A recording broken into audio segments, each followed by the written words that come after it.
talking about you having the bowling alley built. And was it called Fred's right from the beginning, the bowling alley? No, or no, Al's, or Chervan Chervan's Lane. Lanes. Chervan Lanes, that's right. Chervan Lanes. Okay, we were just talking about the fact that the tavern was built first. And you thought Dwayne McWilliams and Bob McGinnis. Bob McGinnis, they owned it or they had it built? I think they owned it. I think they might have built it. I don't know. And it was called Bob's Tavern. Yeah. Okay, and that was already established when you added the bowling alley onto it. Right.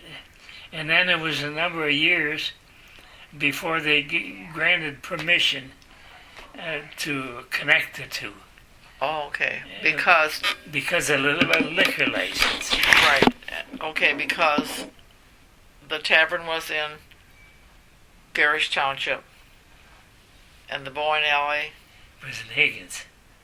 Okay. Oh, that was it in the village also, or just in the Higgins Township?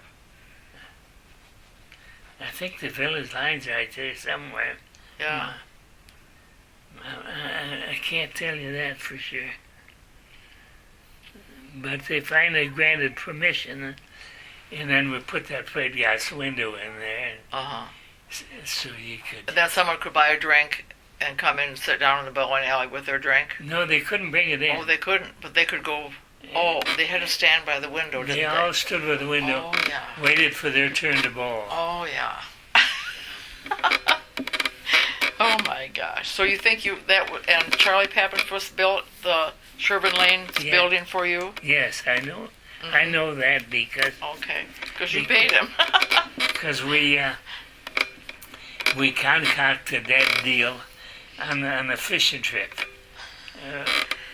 Charlie and I went fishing one night, and I had this in my mind all the time, that someday I'd like to have a bowling alley, because when I was in service, I ran a bowling alley. You did? In the army base. Oh. And so I got real familiar with it, and I always thought. So one day we were out fishing, and I said, Charlie, I got a deal for you. I said, you're a lumber dealer. You get your lumber at wholesale. You're a builder. And so you could do this cheaper than anybody else. So, and Charlie was an avid bowler, and we used to drive to Grilling and Houghton Lake and bowl. And so he agreed with me that it'd be a pretty good deal. And he was good with me. There were some lean years where I had to miss payment once in a while, and he wouldn't let me. Do you remember what year you started it? The bowling alley? Yeah. No, I wish I I'm not good at dates, but that's okay. It's all in that information he has, and I can get it when he gets back to Okay, yeah. You have Fred that currently owns it, has borrowed the information. Okay, no problem. Then how did you work 2 jobs? You were postmaster? I worked 2 jobs. And you worked, oh my gosh. I worked till 5 at the post office, ran home and opened the bowling alley at 6. Gosh. Worked till midnight. Now, how soon did you and Kathleen have your family? The children... Good Catholic family, hasn't we? Came right along, huh? Yeah. And so tell us about your children. Well, Philip is the oldest one. He lives in Wichita, Kansas, and he's a physician. He graduated from University of Michigan.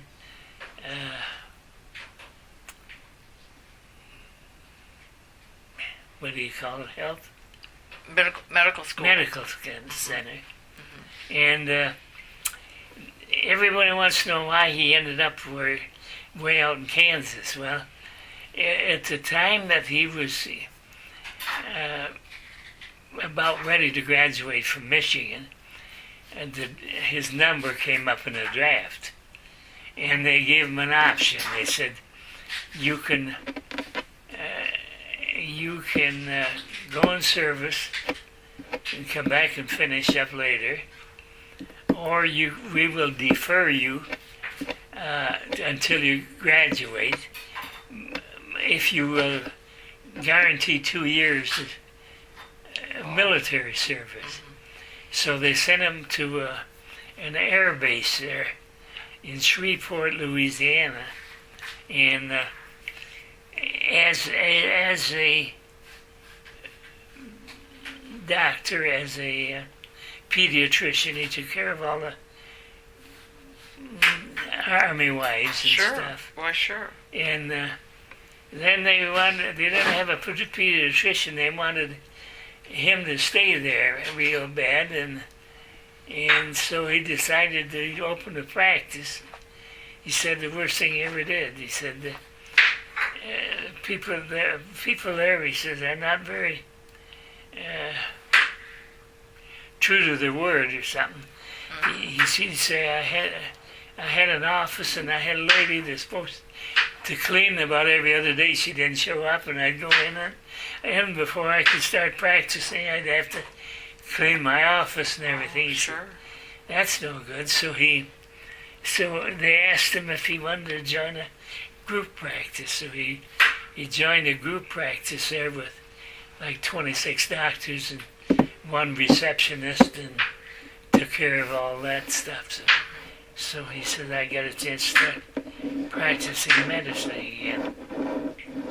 And so he stayed there. And then Connie was the next one. But he's in Wichita now. You left him in Shreveport, Louisiana. Oh, Shreveport is the mill where he was in the. Actually, he started his practice in Hutchinson, Kansas. Oh, okay. Near Shreveport. Oh, okay. But his daughter, Leslie, she was kind of a pretty accomplished musician, and she was driving 80 miles to Wichita to play in the symphony orchestra. Oh. And that got to be old hat, so he said he started looking at a practice in Wichita and joined a group practice there. Oh, I see. Okay. And then Connie was the next one, and she, after high school, she went to college. She went to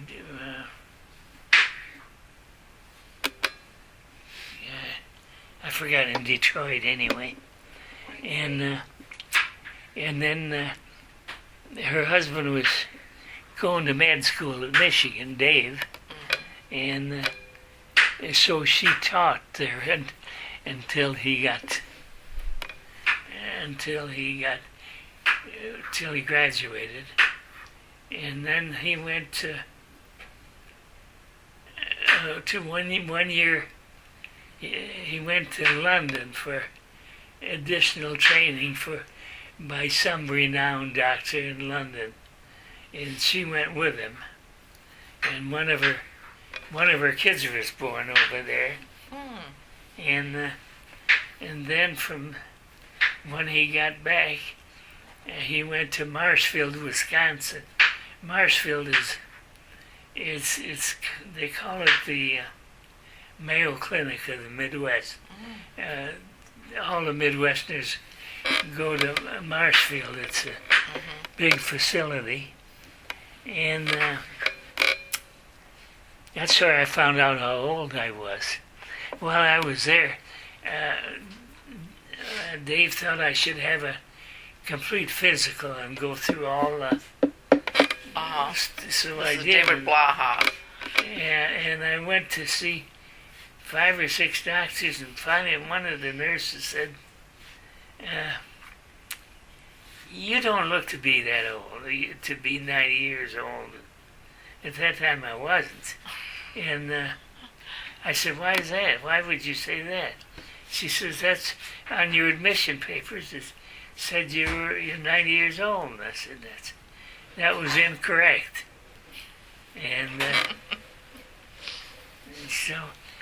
so he stayed in Marshfield maybe 2 years, and then they went to University of West Virginia Medical Center. Oh. And then he became the director of orthopedic surgery there. And Connie worked for a number of years. She worked in the bank. She was in charge of. She left her teaching career? Huh? She left her teaching career? Yeah, and she left her teaching career and went to work in the bank as a discount broker. Oh. She handled the brokerage for the bank. And then after that, she took another different job. She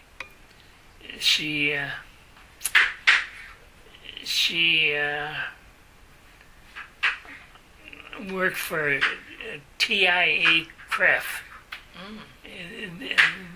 I don't know that it's teachers something or other.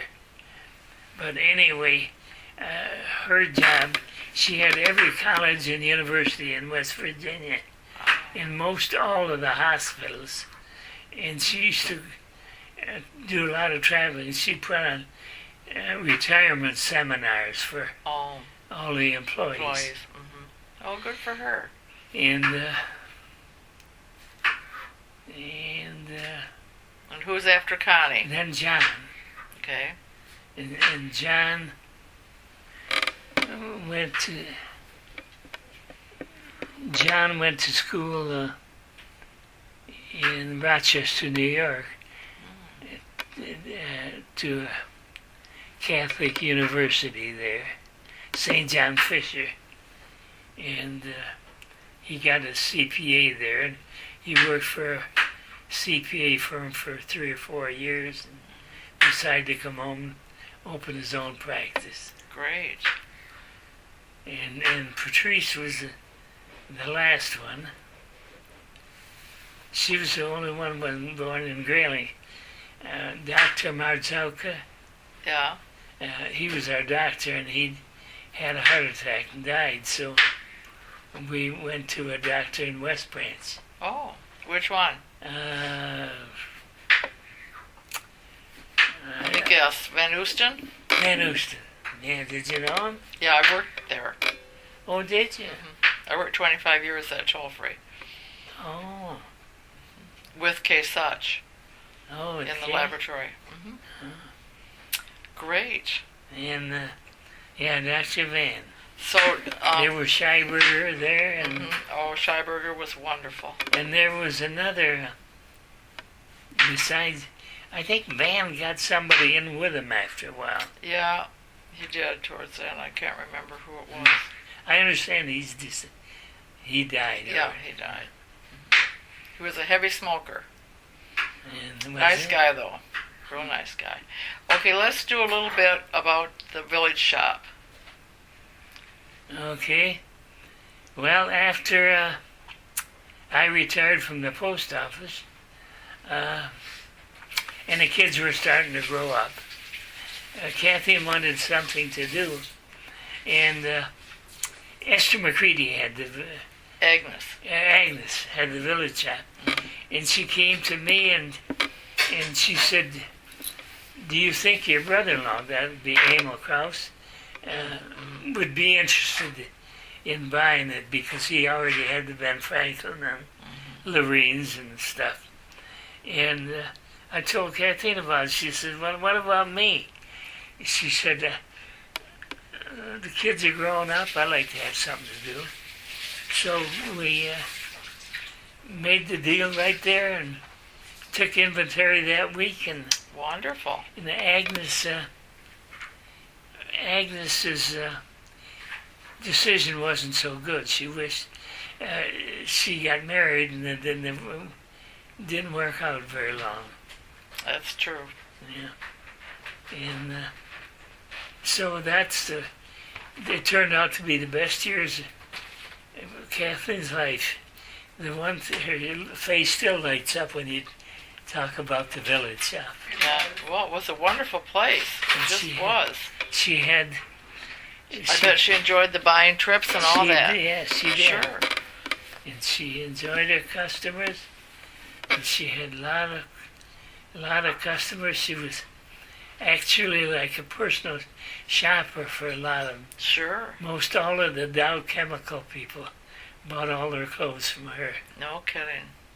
Yeah, they'd come up from Midland, and they would come in the store and they'd look, and the girls would bring them things in the dressing rooms, and then they'd go out for lunch, and then they'd come back and say, "Well, remember that green pantsuit and that blue this and that? I'll take all these." And, yeah, great. And then there was one lady that her husband was the president of the Ann Arbor Bank, and this lady was a good customer, but she had a little drinking problem, and she said one day, she said, "If I ever forget to pay my bill, just send it to the trust department of the bank, and they'll pay it." We had to do that a couple of times. Did you? But then all of a sudden, one time she came in, she says, "I'm all through coming here." And I said, "Why? Why would you say that? And you've been such a good customer." She said, "Well, to tell you the truth, I come in and buy something, and I go back to Midland and go to the country club, and nobody raised an eyelash. But," she says, "Kathleen sends me an outfit, and they say, 'Oh my God, where did you get that? I want one just like it.' So from now on," she said, "just send me the clothes or bring them to me." And well, at that time we were going to a lot of Michigan football games, so we'd load up the car with clothes and drop them off at her place. No kidding. And invariably she took most of them. Isn't that wonderful? Yeah. So. They started a new trend there. Yeah. So, yeah. Yeah. That was too bad when that closed, because we all enjoyed it. Yeah. Yeah, but you can only work so long. I know Maxine Hall. She just loved working there. Yeah. I remember that. Yeah. And then she rented the house for you for a while. So do you still own that? You don't still own that house, do you? No, that was a bad deal. Her son. Oh yeah, after she died, he had it, didn't he? Well, yeah, he bought it before. And before she died? I think so. Oh. I'm not sure, but anyway, he got delinquent, and he was always behind his rent and everything. Yeah, sometimes it doesn't work out. But then he finally bought it, but he lost it. It went up for sale. You told me that. Jackie Sadler told me. Didn't you tell me? Oh, when you first bought it. She was talking about when you bought it. She told you that it was going to be for sale, and then you bought it. Oh, you mean that house? Yeah. Yeah. Yeah. But then more recently now, the gal who's the village president of our village council, she has purchased it. Who's that? Aaron Adams. Aaron and her husband. I don't know his name. Don't know. Yeah, so I think it's going to be a little better now. That's about the... So who did you sell that building to then when you closed the village shop? How did that go? We sold it to... Boy, oh boy. You had a big sale. I remember seeing that. I know. Let me look about the year.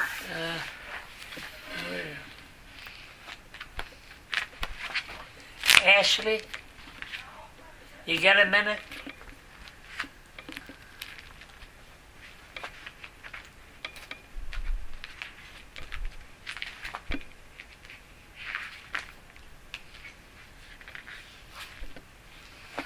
was gonna... Oh, she probably didn't hear you. Ashley? Usually if I can speak that direction, there's a monitor there. Oh. See if I can find it in this book. Would you look to the right of my computer? There's a land contract there. Okay. Right. And I think it's a land contract that tells who we sold it to.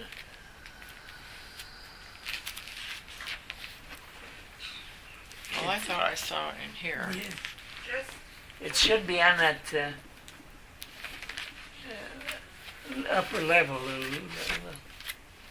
up by the envelope. Yeah, just to the right of the envelope. Does that look like a legal document there?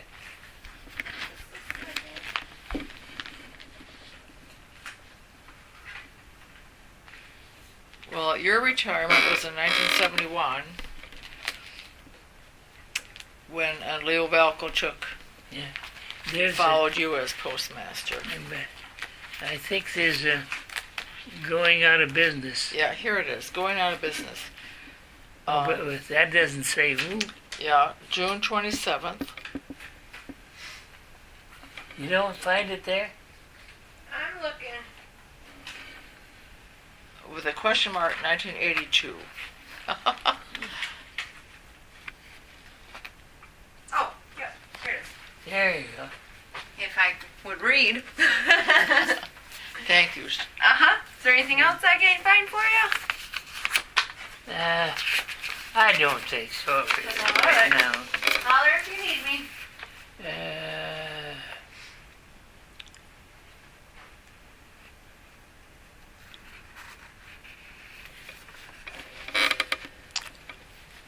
This article that says Agnes McCready opened the village shop in 1948 and sold it to Chervan's in 1965.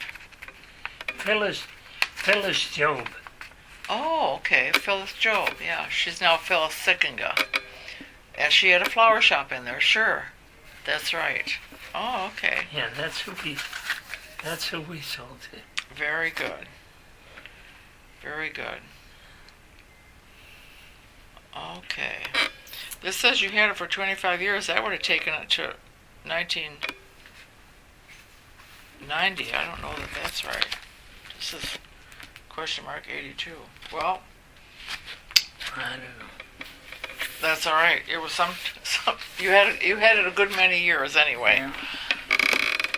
That's a nice little scrapbook type thing you have there. Okay, so your retirement years then, since you closed the village shop? Oh, from then on, Mm-hmm. I didn't know what to do with myself. So we went to a basketball game in Ann Arbor, Emil Krause and I, and we concocted the idea that the golf course didn't have a country clubhouse. All they had was this four corner where you paid your ticket or something. Which golf course? Really Country Club. Oh, okay. So he said, "How would you like to go in with me, and we'll make an offer on that piece of property that used to be the ninth green that parallels the road." Oh, okay. The golf course, it was a bad place because the golf balls were hitting oncoming cars all the time. And so we made him an offer, and we tried to make it as lucrative as possible for everybody. So there was no money transacted. We agreed to build them what is now the Grilling Country Club in exchange for that property. Oh. And then we decided to develop into a shopping center. And the first tenant we got was Glenn's. I had known Glenn Cat for years, and he was bidding along with Bay City Milling Company or something. They wanted it too, but I knew Glenn, and I knew him to be an honest guy, and so we signed a deal with Glenn. And then Emil said he built a Ben Franklin store next to it. Do you remember that? Okay. Sure. And so we had the Ben Franklin store. Oh, and then we got a third partner involved. The third partner, we gave him 1/3 interest, and he was a builder-developer, a builder, and he said for his interest in it, he'd build us the buildings. Oh. And of course we paid for the buildings, but he'd provide the expertise and know-how and the financing, and he'd done quite a bit of building around. He built the Roscommon's Grayling State Bank, and he built the funeral home, and I think he built Emil's house there on Peninsula, and he built, at one time it was a restaurant. It was right across from the building's still there, but I can't think of the name of the restaurant. Arrowhead. Oh. Remember? Arrowhead. Mm-hmm. So anyway, what was his name? Or what is his name? Not coming to you? It's okay. It's a minor detail, Al. And so then we proceeded to. Then Emil, after he built,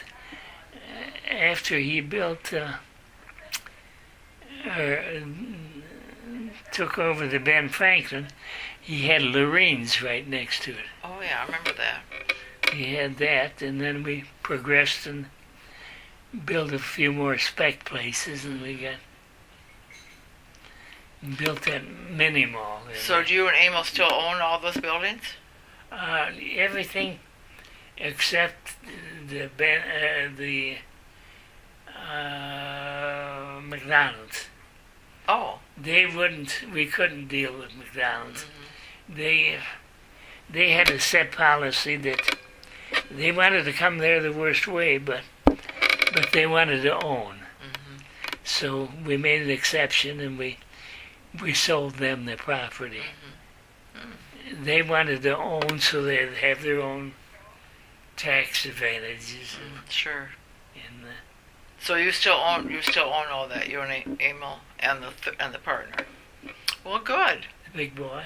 That's been a good thing for you then. Uh-huh. Yeah. The big boy. Very good. And getting back to Roscommon, you were active in Rotary. Yeah. And your church, I assume. Yes. And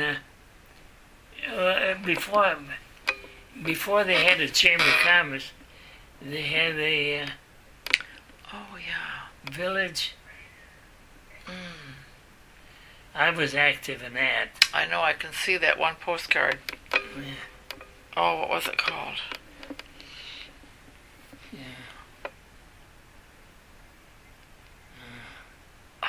I can't say it either, but I can fill that in when we type this up, because I remember something commission, maybe?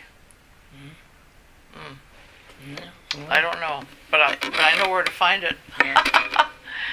How many years did that go? The same places you can find your recorder. Right, exactly. How many years was that? Yeah, how many years was that active? Just a few, you think? Yeah, not too many, probably 5 years or so. Uh-huh. It sticks out in my mind. But Where did that group meet? I don't even know where we met. Don't remember that. In the early years, where did the Rotary meet?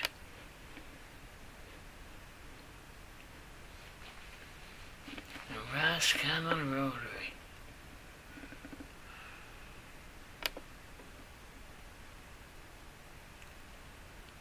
Why can't I think of that? I don't know. They said Arv Osling was the one that never missed a meeting.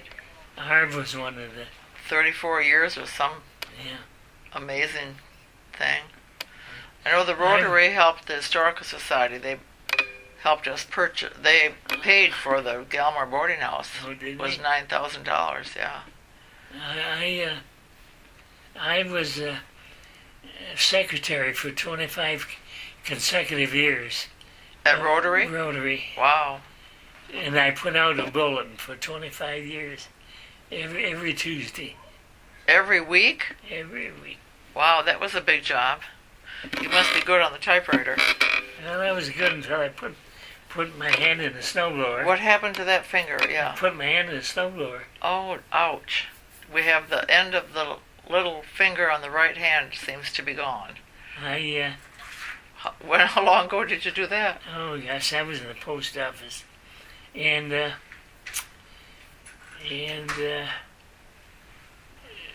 it was, we had a kind of a warm spell, and the snow was melting off the roof and falling off the roof, and I went out there with this snowblower. Mm-hmm. Because my help at that, had gone to lunch, and so the snowblower got plugged with